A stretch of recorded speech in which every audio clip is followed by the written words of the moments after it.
Olá, estudante do ensino médio, tudo bem? Aqui é o professor Júlio Bastos, com mais uma aula de Física para o terceiro ano do ensino médio, ciclo 3, aula 3. Nós vamos continuar hoje falando sobre o estudo dos circuitos elétricos, ok? Só que eu quero, nesta aula, fazer alguns aprofundamentos que nós vamos precisar utilizar em determinados exercícios para a gente compreender certas dinâmicas na eletrodinâmica. Ficou estranho falar isso, mas é por aí mesmo, entender como é que a corrente elétrica vai fluir sob determinadas condições nos circuitos. Nós já falamos sobre corrente elétrica, falamos sobre resistência, falamos sobre as leis de Ohm, a primeira e a segunda, nas aulas anteriores. Agora a gente vai começar a falar de algumas coisas que vão um pouco além desse ponto mais básico. Tudo bem? Então, eu quero começar falando para vocês na aula de hoje sobre um conceito que a gente usa muito na física e que acontece muitas vezes de aparecer na prática essa expressão e muita gente talvez não saiba o seu real significado, que é o curto-circuito. Quantas vezes você já não ouviu em reportagens quando acontece algum incêndio que ele foi provocado por um curto-circuito? Provavelmente você já ouviu essa frase, né? Mas o que é isso na física? Quando nós pensamos em circuitos eletrônicos, existe a passagem de corrente elétrica por eles, que pode ser uma corrente de baixa intensidade ou de alta intensidade. Mas aí, esse valor da corrente elétrica, a gente já viu em aulas anteriores, que é determinado através da aplicação da primeira lei de Ohm. Mas, em certas situações, o que acontece? Em alguns trechos do circuito, a resistência pode se tornar praticamente igual a zero. Quando isso ocorre, nós dizemos que aquele pedaço do circuito fechou um curto, ou curto-circuito. É uma situação de resistência elétrica igual a zero. Na prática, a gente pode pensar na seguinte situação. Quando você está viajando por uma estrada, principalmente essas que têm cabines de pedágio para cobrança, você tem o fluxo dos carros passando por ali e aí você tem as praças de pedágio, por onde você vai parar para poder pagar e continuar a sua viagem, e também tem algumas partes que você tem a passagem liberada, que eles chamam de sem parar, né? O sem parar poderia ser o equivalente a essa história do curto-circuito que eu estou falando aqui. É um caminho por onde a resistência será praticamente nula. Você não vai ter que frear ou reduzir muito a sua velocidade para poder passar por aquela praça de pedágio. Diferente da cobrança tradicional, onde você vai parar, tem uma fila, e aí você vai ter uma certa resistência a continuar seu movimento, ok? Então, só para fazer uma analogia, para ficar um pouco mais fácil de compreender. Beleza? Essas situações de curto-circuito, em algumas situações, podem não ter nenhuma consequência muito grave, mas em outras, as consequências podem sim ser bastante perigosas. Como eu disse agora há pouco, pode provocar incêndios, inclusive. Tá? Então, vou mostrar para vocês aqui duas imagens. Uma, como que o curto-circuito é representado esquematicamente em um circuito eletrônico. Tá? Observem aqui, ó. Eu tenho entre os pontos X e Y, eu tenho dois caminhos possíveis. Tem o caminho onde tem uma resistência R2 e tem um atalho aqui que é o curto-circuito. Aqui embaixo, observem, está escrito R é igual a zero. Por que a gente fala que é praticamente igual a zero? A gente tem que pensar que esses circuitos são feitos por fios condutores. E nesses fios, a resistência elétrica costuma ser muito pequena. Então, a gente costuma aproximar esses valores a zero para efeito de simplificação. Tá? Então, a corrente, ao chegar aqui, o que ela vai preferir fazer? Passar por um caminho que tem resistência ou por um caminho que não tem resistência? Podem pensar até de outra forma, se vocês quiserem. Quando você vai a um supermercado e chega na hora de pagar as compras no caixa, você vai preferir passar por um caixa que tem uma fila de pessoas aguardando para poder passar e pagar, ou vai preferir passar por um caixa que não tem ninguém ali naquele momento? Está só o operador de caixa lá sentado, quietinho, esperando você. Parece bem óbvia a resposta, né? A mesma coisa acontece com a corrente elétrica quando ela vê essa situação, ok?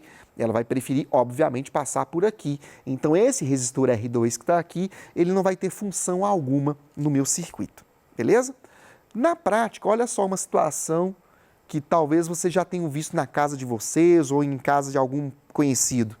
vários aparelhos ligados em uma tomada só. Tem Benjamin ligado em cima de Benjamin, ligado em outro, e faz assim aquele monstro, parece um alien, né? Aquilo ali, gente, é uma situação de altíssimo risco. Por quê? Quando você projeta a instalação elétrica de uma casa, você tem uma corrente máxima que vai passar por aquela tomada. Se eu coloco vários aparelhos conectados ali, eu vou sobrecarregar aquele ponto da minha estrutura elétrica. Então eu posso fazer com que a corrente ultrapasse o valor máximo que eu quero e posso provocar superaquecimento e daí o incêndio que eu falei mais cedo, que é o curto-circuito. Uma vez, quando eu ainda trabalhava com informática, eu fui fazer uma instalação de máquinas de cartão de crédito num açougue, num bairro aqui de Belo Horizonte, e eu cheguei lá e vi algo muito parecido com essa imagem na instalação do açougue. O cara ligou freezer, máquina de moer carne, a máquina registradora, estava tudo ligado na mesma tomada. Devia ter uns 10 aparelhos ligados mais ou menos desse jeito aqui. Eu fiquei pensando, Jesus, vai pegar fogo nesse negócio aqui. Tá? Então, isso aqui, se vocês verem, pelo amor de Deus, não façam isso. É perigoso pra caramba. Tá bom? Gente, vamos ver na prática como é que funciona isso aqui nos exercícios? Eu coloquei 2 exercícios para mostrar para vocês como que a gente trabalha matematicamente com essa situação. O primeiro exemplo é esse daqui, ó. Eu coloquei algumas resistências numa associação mista e temos aqui uma chave S, que está inicialmente aberta. Então, o que está sendo pedido para a gente fazer aqui nesse exercício? Calcular a resistência equivalente entre os pontos A e B quando chave estiver aberta ou chave estiver fechada. Eu vou voltar aqui no slide da figura, porque eu vou desenhar no flipchart esse circuito para ir explicando para vocês como é que funciona, tá? Só um minutinho. Aqui. Vamos desenhar rapidão aqui.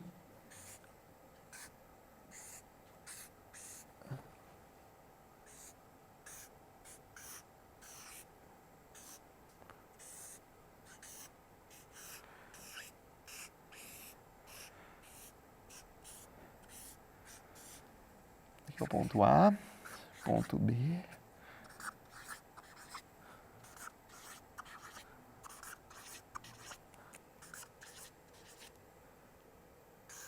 Nossa chave S está aqui. Ok? Vamos passar agora para o próximo slide, que eu vou explicando aqui para vocês como é que funciona. Vamos pensar primeiro nessa chave S aberta.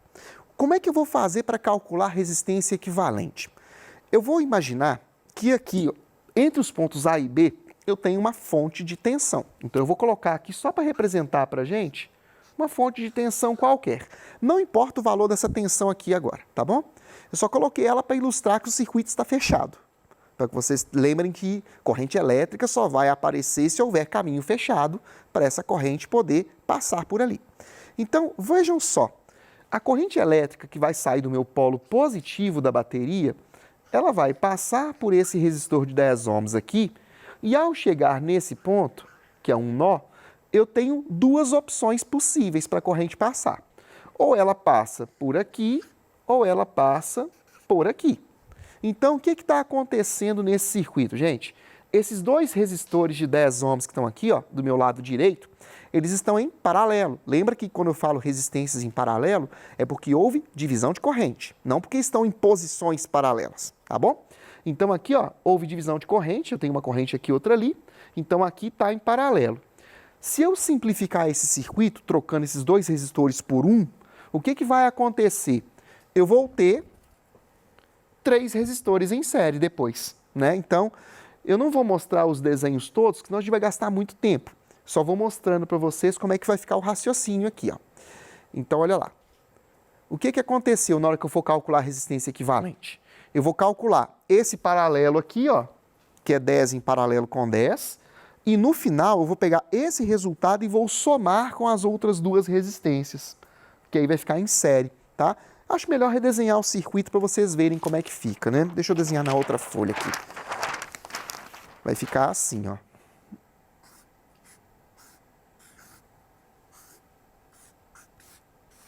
Esse segundo desenho que eu estou fazendo já é considerando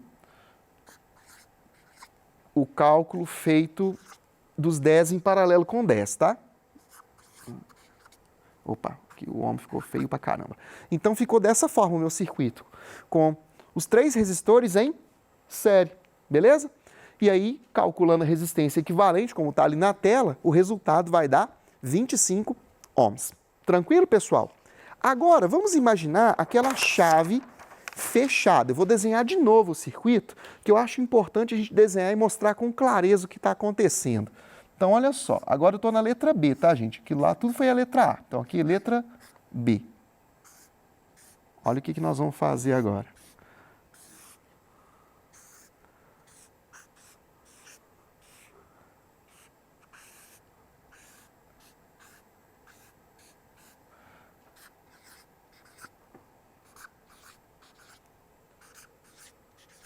Aqui é a minha chave S, né? E aqui eu tenho o ponto A e o ponto B. Da mesma forma que eu fiz na letra A, eu vou pegar e vou colocar uma fonte de tensão aqui só para a gente poder ter o circuito fechado, tá? E, de novo, eu vou analisar o caminho que a minha corrente elétrica está fazendo. Olha só, de novo, minha corrente sai do polo positivo aqui da bateria, passa por esse resistor de 10 ohms que está aqui. Só que agora, ao chegar aqui no nó, o que eu tenho? Eu tenho esse caminho, tenho esse e tenho esse. Lembra da pergunta da caixa de supermercado? Por onde que a corrente elétrica vai preferir passar nesse caso agora? Ela vai passar toda por aqui, gente, ó. Vai passar toda nesse caminho S aqui. Então, o que acontece na prática? Esses dois resistores aqui, ó, eles não têm função no meu circuito. Eles estão ali só fazendo figuração. Eles não funcionam. Então, na prática, o meu circuito, gente, ele é isso aqui, ó. Eu vou até pôr a mão aqui só para vocês verem melhor. Meu circuito se resume a isso aqui, ó. Esses dois resistores que estão em série, porque a corrente vai fazer isso daqui, ó.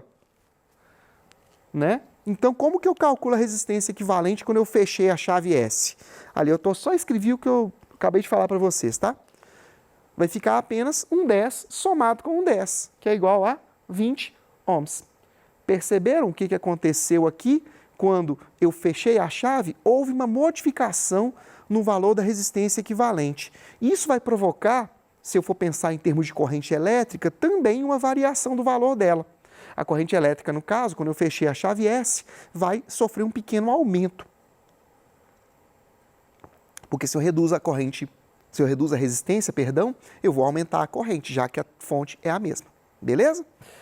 Vou pegar um segundo exemplo agora e vou resgatar um pouco da ideia que a gente discutiu na nossa primeira aula deste ciclo, quando eu falei de amperímetros e voltímetros. Só que agora eu vou trabalhar com a ideia também de curto-circuito. Olha só, tem um segundo exemplo ali, ó. Tem 3 resistências associadas. Eu vou desenhar esse circuito aqui também no flipchart, que eu quero mostrar para vocês algumas coisas, ó. Considere o circuito simples abaixo, representado com os valores indicados. Então, vamos desenhar esse circuito aqui, opa. Peguei coisa errada aqui, gente. Falha. Agora.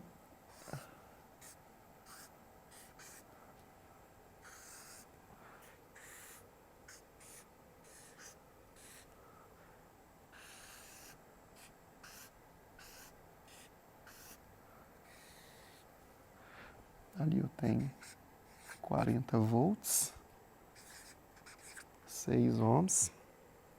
Vou colocar aqui 10 ohms, 4 ohms. N. O que está sendo pedido nesse exercício, gente? Olha só. Ele perguntou assim, se nós ligarmos entre esses dois pontos, primeiro um amperímetro e depois trocarmos um amperímetro por um voltímetro, quais vão ser os valores lidos por esses dispositivos? Tá? Então, vamos recordar o que a gente falou lá na aula 1 deste ciclo. O amperímetro é um equipamento que mede corrente elétrica e, por esse motivo, ele, em sua construção, possui uma resistência elétrica muito baixa, próxima de zero. Então, por esse motivo que ele tem que ser ligado em série no meu circuito para a gente poder medir essa corrente. Já o voltímetro acontece o oposto. Eu tenho na sua fabricação uma resistência elétrica muito alta. Então a gente coloca ele em paralelo para que ele não roube toda a tensão do meu circuito, ok?